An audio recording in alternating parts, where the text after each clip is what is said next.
the previous videos I had mentioned, there's no such thing as making a mistake. Again, you have to have the right intention. So if you have the good intention, your intentions are pure, they're good, you want the best for everybody.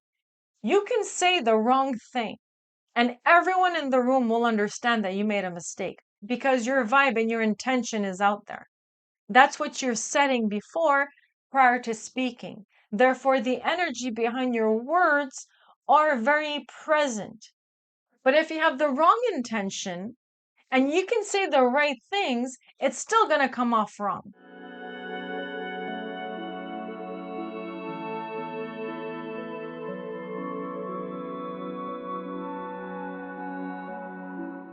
Hello and welcome back to my channel. Last week we went over gene key number 1. So a little recap. Gene key number 1 had the shadow of entropy. So entropy is when you're feeling sad, down, gloomy, there's no energy, there's a void, there's a vacuum, and you're just feeling the darkness. Out of that state emerges creativity. So when you're entropy and you're just going inwards, you have time to have creativity bubbling up in you. So creativity bubbles up, you put out your expression through your art or through your voice, and then you go back to entropy, you go back to creativity. Then you figure out that entropy and creativity is a rhythm in your life. So you no longer fight it. You go with this rhythm. So by going with this rhythm and using this to your advantage, you start putting out more and more creativity because now you know that while you're resting and you're in entropy, that gives you time to come up with inspiration, with new creativity and material for you to put out into this beautiful world. After doing this dance, you hit a level of beauty, which means everything you're putting out, everything that you see, you're just so used to putting creativity out that the entropy no longer exists anymore. You're fueling your own energy, your chi, your energetic field, your aura. You can call it however you want, but the energy that comes out of you is what fuels you. So you no longer have to go into entropy to rest and get fueled because now you're fueling yourself, and that's how you see everything as beauty. Everyone's creation, even Picasso, is beautiful. Everyone's painting, even a 2-year-old's painting, is beautiful. Everything that's created by men, the miracle of a human being, is beautiful. So once you hit that city level, you'll only see that everything in the world is beautiful. Everything you say and do at that level is beautiful.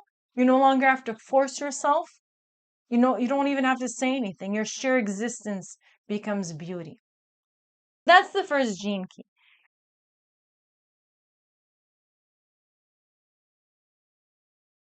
Now the second gene key is more abstract. They consider the first gene key as the masculine and the second gene key as the feminine. So the second gene key, and that's why it's a little bit more abstract because it is the feminine energy. So the second shadow is dislocation. So just like how entropy is a lower vibration, but it's a vacuum, dislocation is the lower vibration of feeling disconnected. You're feeling lost. You feel like you don't belong. You feel like you don't have a purpose. You feel like you got abandoned. You got dropped on this planet and you're not too sure what you're supposed to do. You don't feel like you either connect to a god or you maybe connect to science. You're not too sure where to connect to because you don't have, let's say, the proper guidance at that time. You're in that low vibrational mood of lost, of disconnection. The gene keys. As the most archetypically feminine of all the 64 gene keys, the second gene key in the journey it represents contain a beautifully simple distillation of cosmic wisdom. As the first gene key tells a story of the great masculine principle of energy and light, the second gene key grounds this story into the world of form. Even at the shadow level of consciousness, this gene key teaches us that there is a purpose to everything in existence. At no point in evolution has anything ever occurred that was not part of a huge interconnected plan. one of the seven Hermetic principles is the law of cause and effect. So if you look at in the middle of, let's say, the Big Bang and where we are right now, you're going to see it's just a series of cause and effect. It's like pinballs hitting each other and causing different reactions. And you get dropped in the middle of this. So that's why when they say nothing is by accident, it's not an accident that we're here. It's not an accident that we're doing what we're doing. This is the truth of that resides within the feminine principle. It is the binding force for all the seemingly desperate cells and events within existence, and in this sense, it represents the great motherly embrace that pulls us all into a single unity. So basically all the atoms and all the events, everything that's happening, there's one ether that holds these all together. There's this push that connects all of them together and makes them go a certain way or a certain flow. And that ether is the feminine aspect, the feminine wisdom, the feminine unity, if you want to put it that way, because the city level of this gene key is unity. So that's what we're going towards. The fact that you get disconnected and then you get reconnected again through the gift. So dislocation, and then the gift is orientation. And then the city level is unity. So as you can see, it's very abstract, this one, because it's a feminine aspect. It's not that logically straightforward, but it's very, very interesting to see.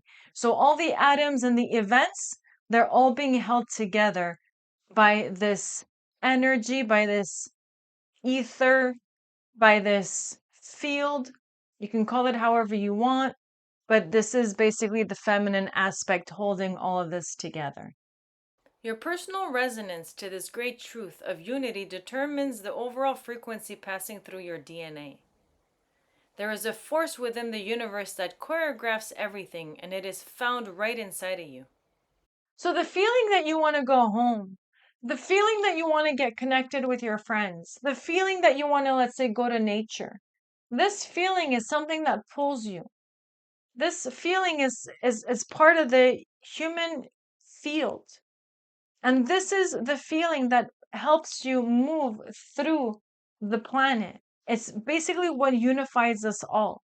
The reason why when someone gets hurt, you feel it, although it's not happening to you, because we're all one, we're all connected.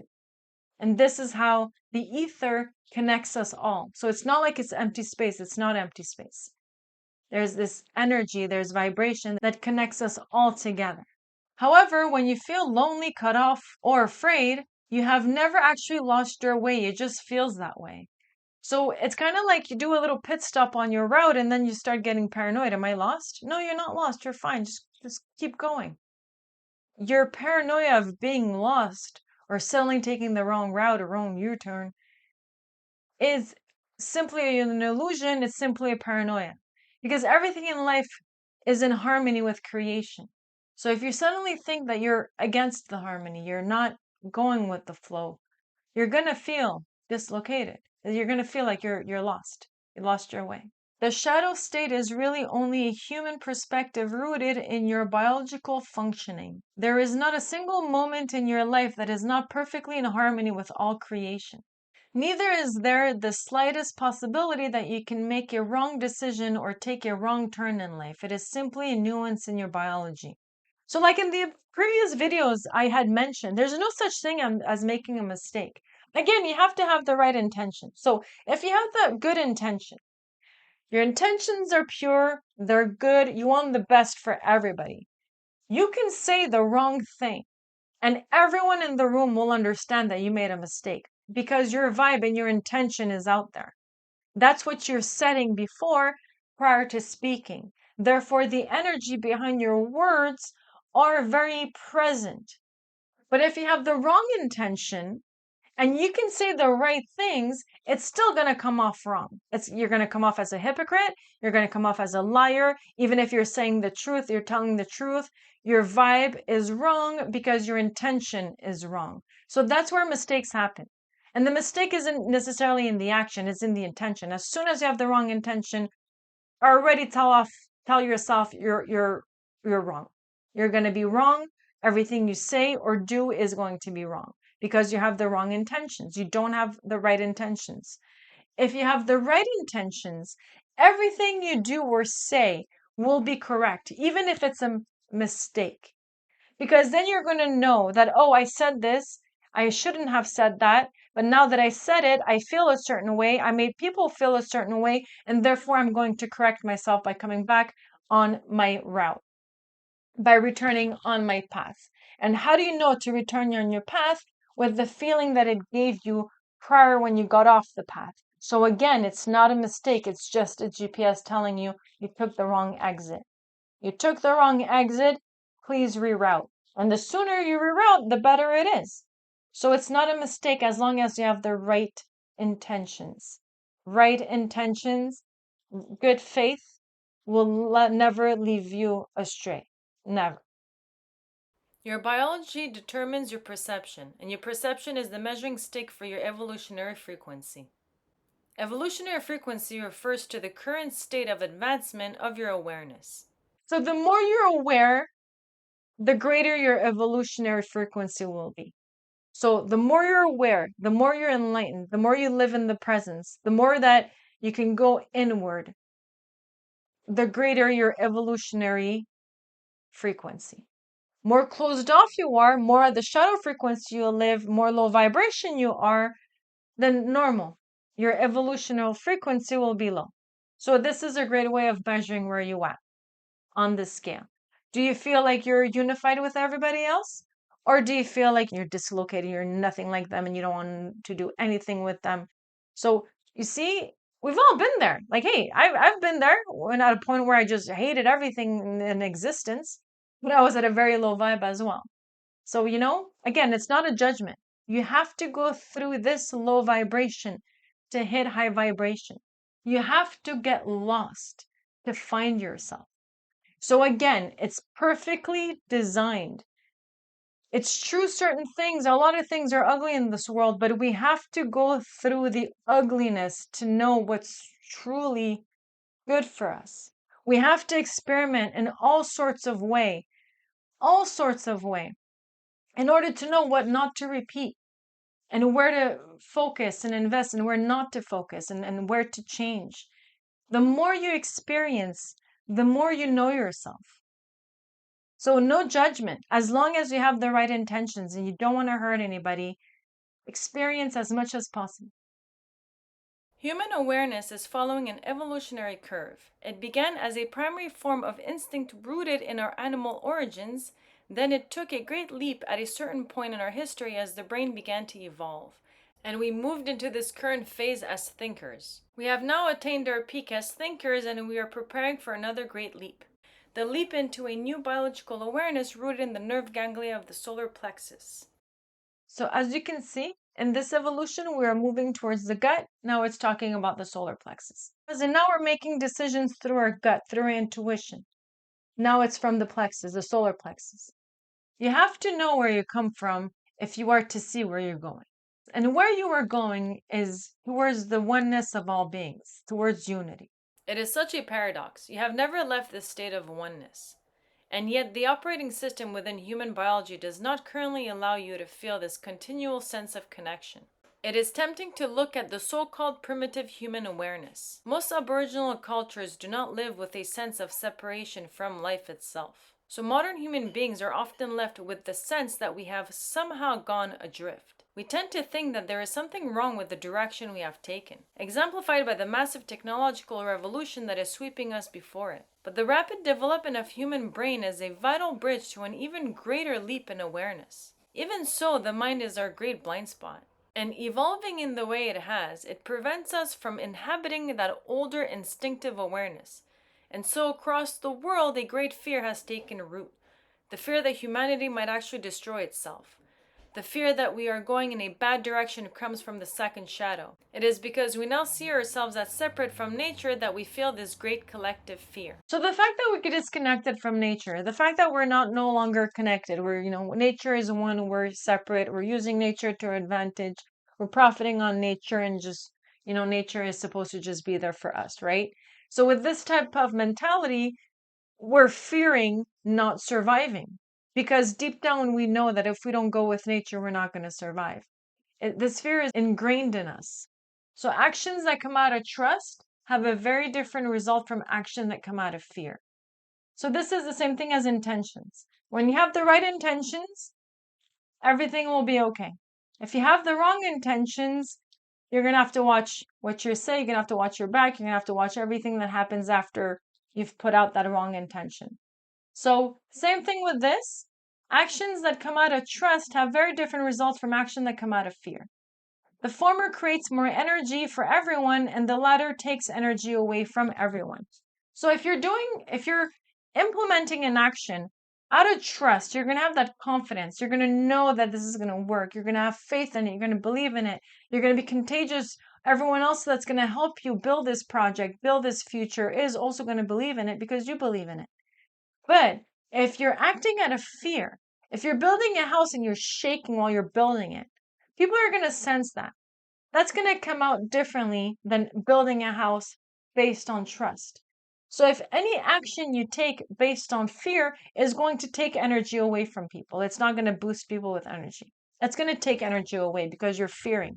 You're implementing an action based on fear, and that's going to be subconscious. People are going to feel it subconsciously. So actions that come out of trust push energy and gives energy to people. Actions that come out of fear suck the energy out of people. In your personal life, if you allow it, the second shadow will affect every decision you make, pulling you into an interference frequency. This means that you don't appear to be in synchronicity with life, so you miss opportunities that would serve you and end up in a repetitive pattern that can be very draining for all concerned. So this is what they mean with patterns, negative patterns, toxic patterns. If you keep making the same mistakes, you're going to keep having the same results. But if you follow the signs and synchronicities, if you follow your intuition, if you see that what you've done always in the past hasn't worked for you, and now you're following the synchronicities towards a new path, a new beginning, a rebirth, then you're going to know if you're doing it well, if you're not doing it well. So again, if it's the same repetitive pattern, tell yourself that you haven't learned, that you're going to have to repeat this until you get yourself out of that frequency. However, the second shadow of dislocation is an integral part of the script for life. It actually allows you to experience being out of the universal flow, even though this experience is an illusion. Ultimately, even the level of frequency that courts chaos is a part of the overall fabric of existence. So no matter what, you're always in flow with the universe. The universe has one direction and we're all going with it. Now it's true, if you go against the flow, it's going to be very, very hard and you're going to feel resistance. But you can't go against the flow like the entire lifetime. That's just very hard. It's almost nearly impossible for a person to go against the flow an entire lifetime. So you're going to go with the flow against the flow, with the flow against the flow until you get the flow right. And that's fine. You're going to sometimes want to control timing. You're going to want to control people. You're going to see that timing cannot be controlled. People cannot be controlled. Creativity cannot be controlled. That frustration is going to let you to look in different ways, different paths. And that's how you're going to fall back onto your path. So it's just a question of reorienting yourself. So frequency that follows chaos is also part of the plan. So it's not like that frequency should be ignored and this frequency should be appraised. No, they both should be lived because they're both part of the blueprint of the matrix. So the second shadow allows you to witness your own helplessness as you seek to escape the feeling of dislocation and loneliness. So once you're united, you have to be dislocated so that you can get reunited again. So again, this is part of the blueprint. As soon as you enter deeply into this shadow world with your full and honest awareness, it magically appears to change. This shift in your inner honesty precipitates a leap out of the mind and into a newer and far more expansive awareness. One needs to really grasp this insight. You do not change your reality through doing anything. There is a perceptual shift pre-wired in your DNA, and this is for every human being. And when activated, it occurs despite you, as an aspect of your biological evolution. So this is pre-wired in all of us, this activation. So you're dislocated, you're in the shadow, you're deep in the shadow, feeling lonely, feeling dislocated, feeling lost. And then suddenly there's an activation. Suddenly there's an epiphany. Suddenly there's an awakening. In that awakening, it's like, no, I'm not lost. I'm united with everything. And that happens differently with everybody. You know, I can't say it's going to happen through a dream. I can't say it's going to happen through an epiphany.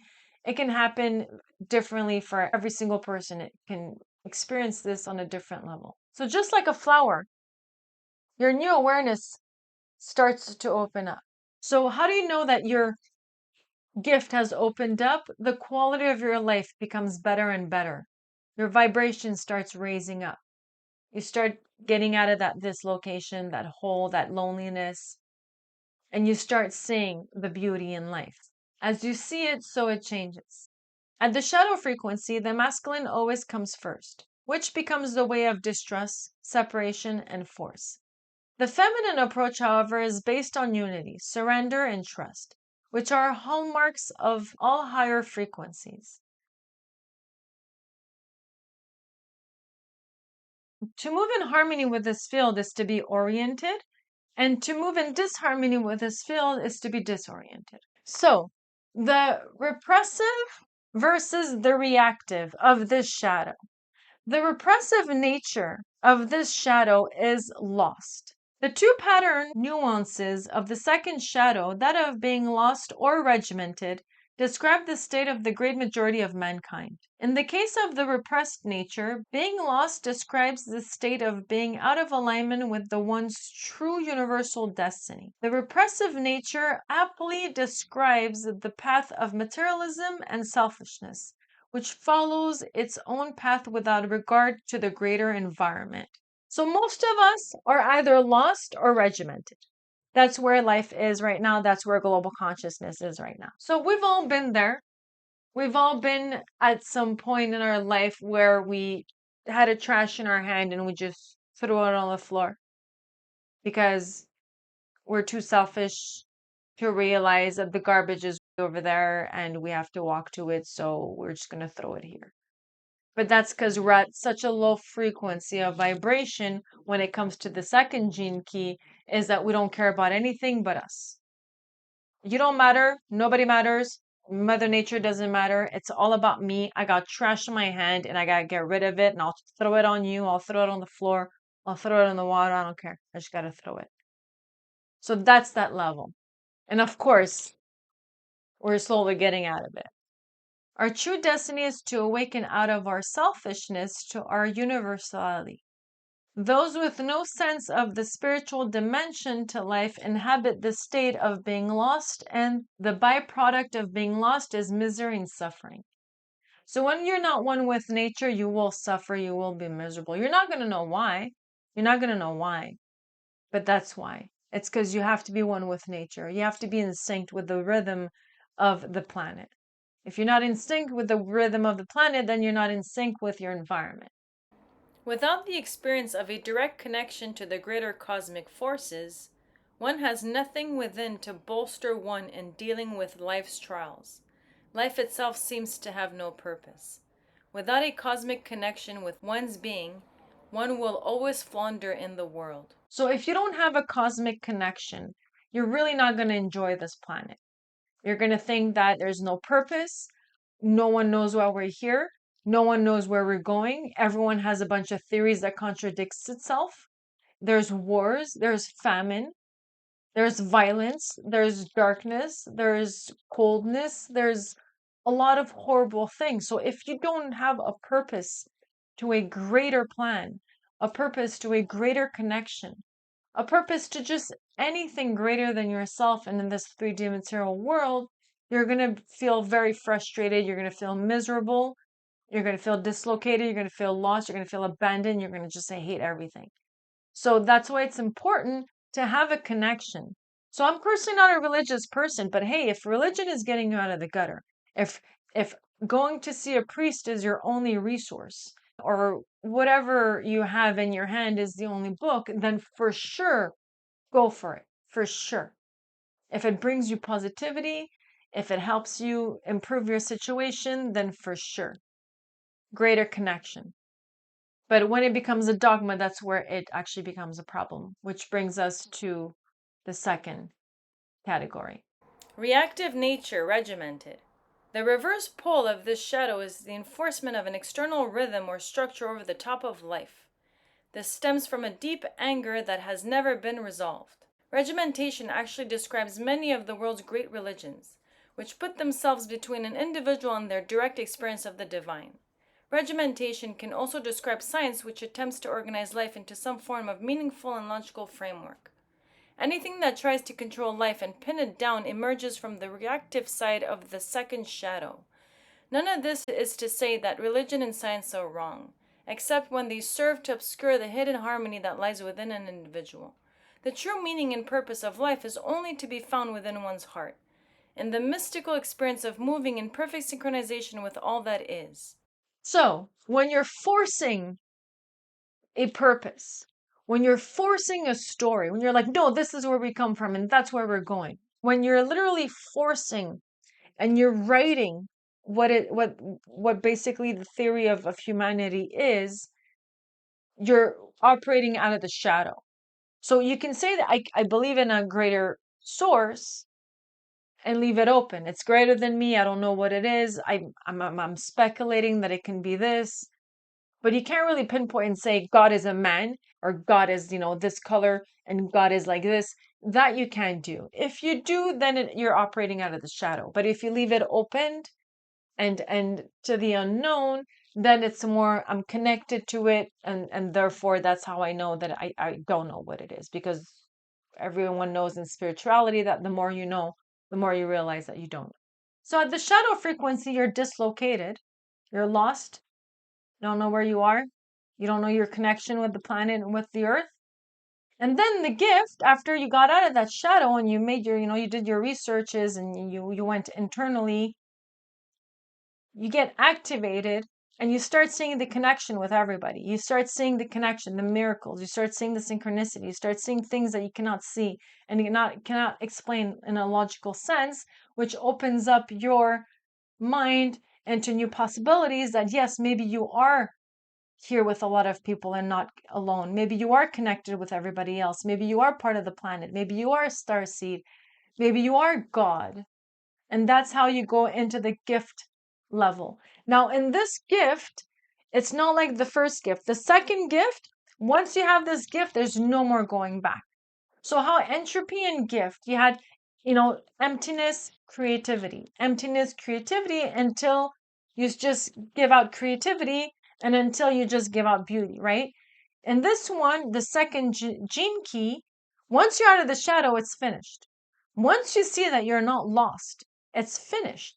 It's not like, oh, you're lost, now you're connected and there's God and I love everybody and I'm connected to everybody. You go back to being lost again. It's not like that. Once that seed is activated, there's no more going back. You feel connected, you see the synchronicities. Now, you may fall off your path. Definitely, that's possible, but you're going to have signs that's going to bring you back on your path. It's not going to be like you lost, your path and now you have no idea how to get back. But if you're pure and your focus is to stay on your path, then there's not much you can do to stay off your path, because as soon as you get off your path, you're going to feel it and you're going to want to come back onto it. You're going to feel like you're not part of the rhythm of the world. There's going to be a music, and that music is going to go further and further away from you. So that's how you're going to know to follow the music and follow the rhythm of the planet. There's a Schumann resonance. The planet has a heartbeat. So for people that don't know if the planet is alive or not, there's a Schumann resonance, and that Schumann resonance keeps moving up and down, up and down. And now lately it's been up a lot, and that's how people are hitting the higher vibes and the higher manifestations. It's because of the heartbeat of the planet has increased. Schumann resonance. That's how you know the planet is alive. So wherever the planet goes, we should go with it, right?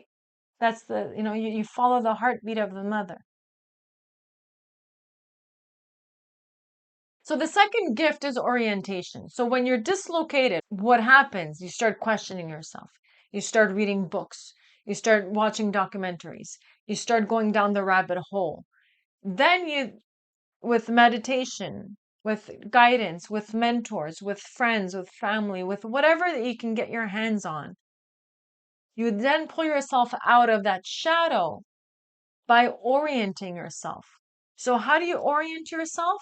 By first being lost. So this is why, again, it's perfect. You're whole, but then you got to get lost. Go get lost. Look for yourself, find yourself, and become whole again. So, in order to find yourself, you have to lose yourself. So, that's why it looks like it's a punishment. It looks like, we got kicked out of heaven, but it's not. We got kicked out of heaven so we can find our way back to heaven. And then we know it's heaven, so we don't take it for granted, you know? So, the second gift is orientation. That's the gift that comes out of the shadow. So repressive is lost. So when you internalize this shadow, you go down the rabbit hole, you're spiraling down, you become lost. And the second is you enforce a dogma, either science, you make science explain it to you, you make religion explain it to you, you make something explain it to you, so you don't have to deal with the consequence of being lost in the unknown. So out of these two, repressive and reactive, comes out the beautiful gift of orientation. So this is ingrained in everybody and it gets activated in everybody. It's just a question of time of your evolution. So again, everyone evolves just at different pace. So you're going to have an activation seed somewhere in your life path and that seed will get activated. Now we can't say if it's going to be through a therapist, through a dream, self-help guidebooks. No one knows how that's going to get activated, but it will get activated and in all of us, which means great news. You don't have to go sit under a tree for 7 years and wait for it. You don't. You can just go about your life and take care of business and do everything you're supposed to do to fit in this 3D material world, and it's still going to get activated, but just at a different pace. There's, ways of doing it. So, of course, if you sit under a tree, you're going to have more time to think. It might come faster or it might come slower because now you don't have catalysts hitting you every day through other human beings, bringing you towards that awareness. So we never know. Again, we don't know which route is the best. Only you inside your heart, deep inside your heart, would know what route, what path, what journey is for you. The gift of orientation has two faces. It either comes as a shift in your awareness that then affects your actions, or it comes as a shift in your actions which then catalyzes a shift in your awareness. Whichever tone your experience takes, there are a number of indicators that precede your permanently residing at the gift level of frequency. One of the key experiences that people have is an increased feeling and occurrence of synchronicity. Synchronicity is the direct manifestation of the gift of orientation. It allows you to peep through the keyhole of existence and place yourself in a wider perceptual context. Synchronicities cannot be forcibly created but flow out of the feminine nature of the second gift. In other words, they happen when you are not looking. So synchronicity is when the universe speaks to you through symbols, through signs, through letters, numbers. So you see it often. Let's say you see a certain type of feather, pink, very rare. But for some reason, you've seen it 3 times today in 3 different locations. That's the world letting you know you're on the right path. That's the world letting you know that you've opened your gift. You know that you're no longer alone. You know that there's angels and there's other dimensional beings. There's God, there's source. You are being guided because you have these synchronicities confirming you. And trust me, these synchronicities are in your face. They happen to me. They still happen to me today, but they happened to me years ago. And it was like, you really, really can't escape it. It's in your face. And that's how you know you're connected to something. You're like, what are the odds that every time I look at the clock, it's 111, 222, 333. It's not like 345. Now it is. But before it was just a bunch of series of numbers all the time. So that's how you know that your gift got activated. And of course, as soon as you know your gift gets activated, there's not any more going back. You know you're not lost. This is not like the entropy and syntropy dance. This is more like as soon as your gift gets activated, as soon as your epiphany hits you, as soon as you go to the therapist and you figure it out and you're like, I get it now. As soon as that seed, that pre-wired seed gets activated within you, there's no more going back. You know that you're one. Now, at that level, you're not still CD. You're not like everyone is love, everyone is unity, everyone is one. You're not at that level yet. You love everybody, but you still have some irritation. You can still have some family members that get to you. You understand that everyone's one, but you still get triggered. But you know that there's a greater purpose, and you know that you're connected with everybody, and you feel more empathetic. You feel more like an empath at that level because you're starting to feel people's pain. You start to feel connected so deeply that whatever they're going through is as if you're going through as well. And at that level, it's very hard to lie, because you lie to somebody at this level and they're going to know. They're going to know right off the bat because they're going to read your energy. At this level, you're reading energy.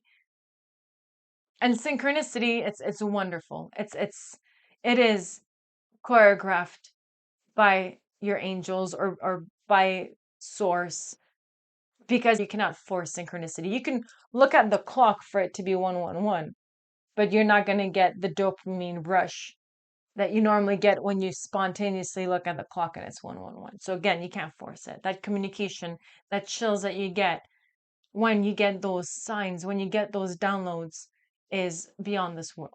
As your awareness begins to operate at its highest biological level through the solar plexus system, you fall into an easier rhythm of life. You no longer feel dislocated, but begin to experience life in a more and more magical dimension. In the tissues of the pineal gland, biologists have discovered a ferrous chemical known as magnetite. This mineral has been proposed as a key in linking electromagnetic activity to cellular function. The fact that it has also been found in most animals suggests that all creatures have a built-in magnetic guidance system that keeps them in alignment with the wider rhythms. You live more harmoniously, and the electromagnetic power of your aura increases. It is through this magnetism that all life is linked, from the spine of the atom to the wheeling of the great galaxies. So just like how animals have this magnetic field, how birds know what way to go, how fishes know what way to swim, we also have that internally. So we can use that as a guidance. And when we're synchronistic with the universe, we know we're on the right path.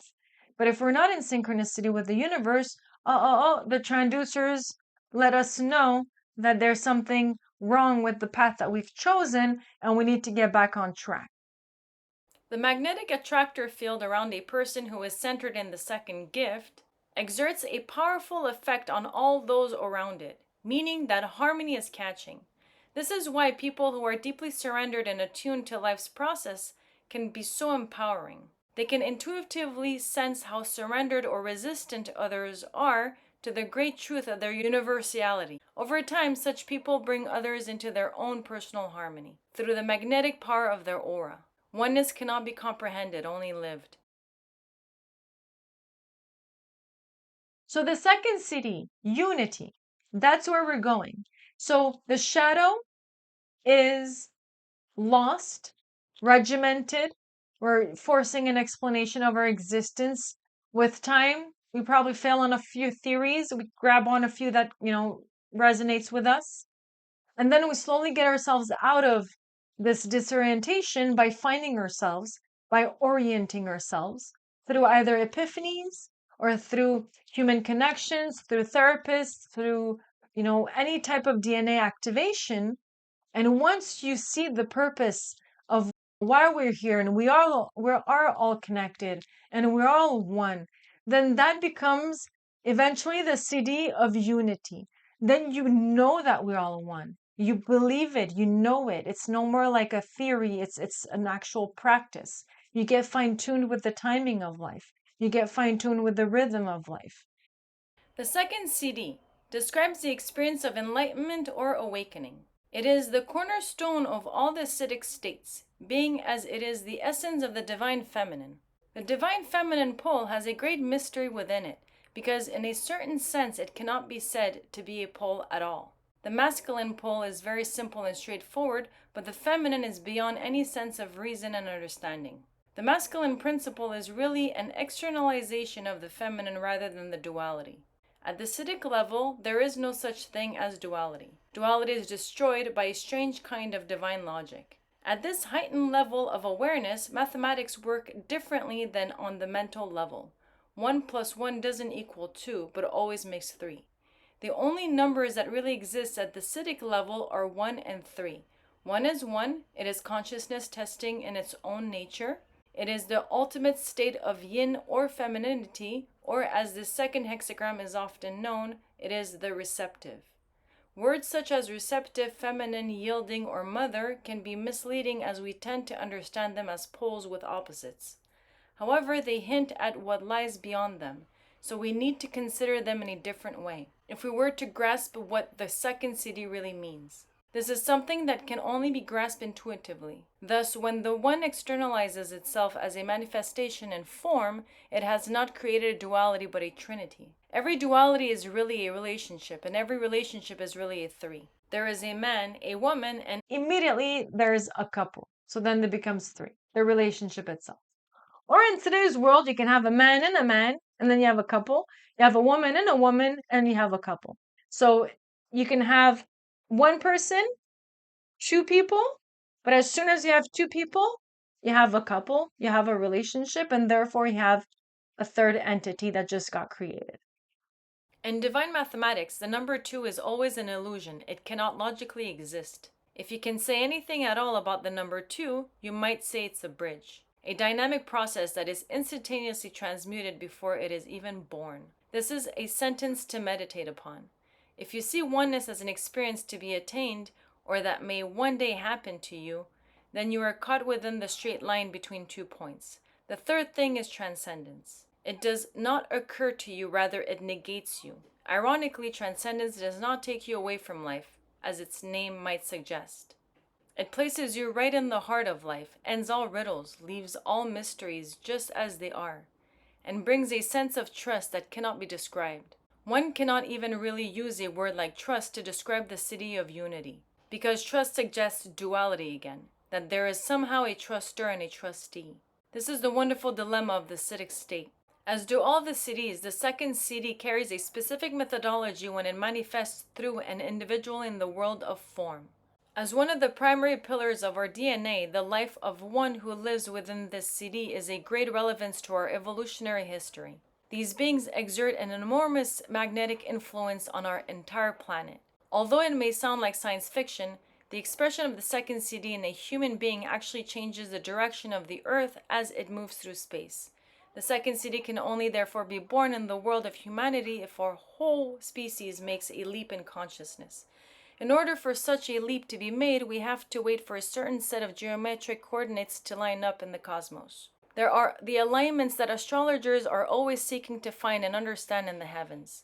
The Earth itself is on a trajectory through the galaxy, and at certain points in our time frame, it moves into alignment with other geometric aspects of our cosmos. The ancient Mayans, for example, believed that in the year 2012, the Earth would be in direct alignment with the hub of our galaxy, which for them signified the birth of an age of heightened consciousness. At such junctures in time and space, the second CD may well incarnate again on our planet. And in the case of 2012, it is most likely to do so through a whole generation rather than through a single individual. According to the planetary genetic time clock that is derived from the I-Ching, we will experience another great axis point in the year 2027, as their predecessors of the equinox transits into the 55th gene key, opening up the potential for a genetic shift in humanity. Both the dates 2012 and 2027 are hugely significant within the time frame of the publication of this book, but many access points will follow in the near and far future. The second CD is the original nature of consciousness itself, and it manifests as a highly beautiful planet folding in time and space, swept along by the currents of evolution. All such mythic journeys echo the journey of the Earths and of our universe. And as they all begin by leaving the warm comfort of the mother in the home, so they must one day return again to the same embrace. This indeed is our final destiny as a species, to realize our state of oneness and unity with all that is. So this gene key is very abstract. It's a little harder to understand than the other gene key because it's not straightforward. Through dislocation, you find yourself and you orient yourself through that activated seed. And then once that seed is activated, you hit the CD level And in this case, for this CD to manifest, it's going to be most likely not through a single human being, but through a generation, through a group of people, through various entities that's going to bring out this gene key activation in everybody. So that's going to be the CD level. So obviously we're not there yet, but this is one for the books. This is one to keep our eye on. And because the book or the I-Ching stipulates 2027, then most likely something's going to happen in 2027 where the majority of us, or the majority, or that there's going to be a large group of human that's going to take the planet or the world and take it to a different direction. And that's where this CD hopefully will take place and unite us all. So thank you very much. This one was more a transcript more than anything else, but it's going to help us understand the other gene keys as we progress through this book. If you like this video, please like, share, subscribe, and ring the notification bell. Also, feel free to comment so that this video can reach as many people as possible. Again, very important. We have these huge access points in our evolutionary time frame, and there's one to be expected for 2027 where there's going to be a shift in our evolution. There's going to be a shift in our way of thinking, and there's going to be a shift that's going to lead us more towards unity and oneness. So thank you very much. Thanks for watching. I'll see you on the next one. And God bless every single one of you. Ciao.